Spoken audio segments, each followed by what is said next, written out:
What's up, guys? I'm Steven. And I'm Kylie, and today we are diving into the topic of family-friendly short-term rentals. We're going to have both essential tips and fun ideas for you today. And if you stick around to the end, we'll narrow down the top 5 things that we think every short-term rental host should have to attract families to their places. Vacation is on. These top 5 items don't cost a lot of money, don't take up a lot of space, and are so easy to implement at your short-term rental. Let's kick things off with the first essentials category, and that is sleeping. A good night's sleep on vacation at a vacation rental is important to everyone, but if you're traveling as a family, it can be tricky to get everyone comfortable and rested. It's also not fun to have to pack and lug around all kinds of baby gear, so consider adding a pack and play with a foldable mattress and a waterproof fitted sheet to your short-term rental inventory. It's a small investment that really goes a long way to attract families. We have set up a full-size crib at some properties that have really big walk-in closets in the primary bedrooms, but make sure first that there is an air vent in there. At Base Camp 74, we bought a crib that has a changing table attached, and this was mainly because we had the room for it. But don't try and cram a full-size crib. It's probably not necessary, and don't try and cram one in a space that it doesn't really fit. Nice crib. In addition to what we've historically offered at our short-term rentals for family-friendly amenities, we're also now looking at Airbnb's list of amenities in the family section. If it's listed as an option on there, it might be a good idea to add it. Airbnb updates these amenity lists regularly and is continually adding more things. So it's a good idea to have a look pretty regularly and make sure everything that you do have is checked off as included on the list. Yeah, we're not saying that you have to have every single thing that's offered there. That's not feasible or necessary, but it's just something to consider. And one thing that we're considering that we haven't offered in the past is a baby monitor. If you decide to get a baby monitor, get a simple one that doesn't have video or Wi-Fi, just an audio plug in and go baby monitor. We've linked a basic one that we've actually used with our own kids on our new setup guide for a family-friendly short-term rental. This guide goes over all of the things that we've talked about in this video and more. And you can access the guide for free by going to arrivals.com/familystr. The second essential category is eating. Your little guests will need a place to eat just as much as the larger ones. Consider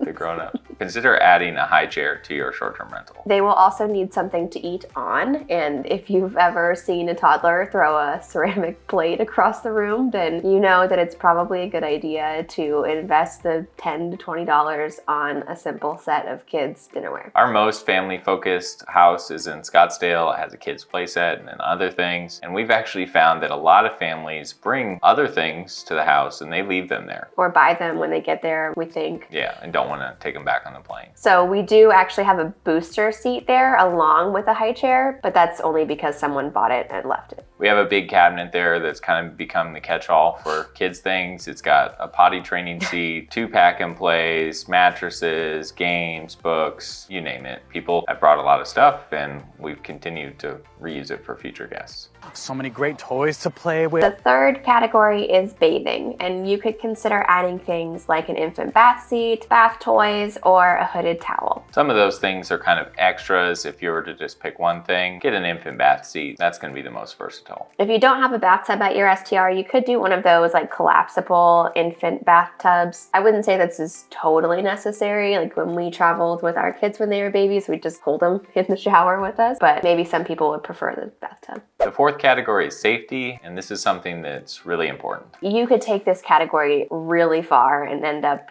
totally baby and kid proofing your property. But 2 basic things that we like to see are sliding door locks, like these little latches, and outlet covers. The sliding door latches are really easy to install. You literally just peel and stick. And sliding door latches can sometimes be a little finicky. They can sometimes break easily. Even if the intended use is for kids, sometimes it can just be an extra security measure if that latch fails. If you have a pool that doesn't have a fence around it, you could also consider adding a splash alarm. We have one of these at our Scottsdale property. We'll link this in the description below, and we've also added it to that family amenity list. One thing to note on that splash alarm, we don't leave it installed in the pool. We would prefer, for liability reasons and all that, to have the guest install it themselves. So we leave it in a closet with a laminated paper that has all the instructions for use, along with a reminder that it is not intended to be a replacement for watching your kids. I left my kids in the pool. One thing on the Airbnb checklist or amenities list is baby gates and table corner guards. Baby gate's not a bad idea. If you have a property with stairs, probably find one on Facebook Marketplace, pretty cheap too. Table corner guards could be a thing. Maybe you've got a table with really sharp corners or glass, or I don't know. Put those in a jar with outlet covers and let guests use them if they felt like they needed to. And then the fifth category is fun. So things like toys, games, and other entertainment options. We don't have a ton of toys at our properties, but one thing we have started, and you could do too, is repurpose toys that your kids or grandkids have started to outgrow. We just did a big clean out of our kids' rooms, pre-Christmas clean out, and there were a lot of toys that our daughter has outgrown that are still in really great condition. So we took them all up to Base Camp 74 so that kids who visit there can use them. Dedicated game rooms are a feature that's becoming really popular, kind of a differentiator. We talked about this in a video a few weeks ago. We added an arcade style video game to our property, Saguaro. We don't have the space there like we talked about for a dedicated game room, but we were able to find a good spot for a small arcade game and also an air hockey table. Keep an eye out next month. We're going to be sharing a video where we've sort of revamped and added some amenities at that property. If your property has a nice sized outdoor space, you may consider adding some fun outdoor amenities, bigger things like, a putting green or a play set. We've done both of those. Or it could be something simple like lawn games. If you go to the entertainment section of Airbnb's amenities, you can see the whole list of possibilities there. Some of them aren't going to be feasible if you don't already have them, like a bowling alley, but go through the list, might spark some ideas. House with a bowling alley.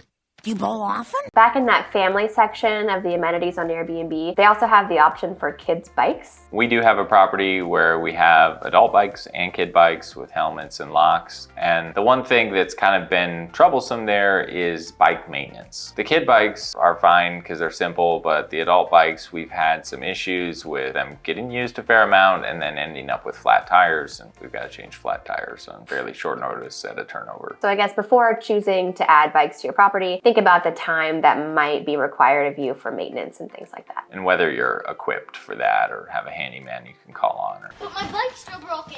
I think you made it worse. Then there's the children's playroom tick box. And if you have a room with twin beds and some games and some books, I'd go ahead and check that. We do have one property that has a dedicated playroom. It's actually a loft that has a really low ceiling, so we sort of turned it into a kids clubhouse, that's what we call it. But most people, instead of having a dedicated playroom, would choose to put beds in the room and increase the occupancy of the house, which makes sense. Another thing here on this list is babysitter recommendations. That's one that's always made me a little bit nervous. The person you're going to recommend is going to run into some different guests that are hard to deal with, or just, I would be nervous to have our babysitter go and have a bad experience with the guest and then not want to work with us anymore or lose trust in our relationship. But I also wouldn't want to send some random person to a guest and then have that be a bad experience. And I don't know. Am I crazy? Tell me in the comments. What do you think? Am I just overthinking all this, or what do you do? We've gone through a lot, pretty big list. Might be more things than you have space or money to implement at your property, especially that bowling alley. And if that's the case, the top 5 that we would choose would be the pack and play, mattress, fitted sheet, high chair, and kids dinnerware. Even if you aren't interested in making families your primary target guest, having these amenities at your property will set you apart from a lot of the other comparables that don't. For even more ideas, be sure to check out our family-friendly STR setup guide, and we'll also link a video on screen that we think you'll like next. Thanks for watching. We'll see you in the next video.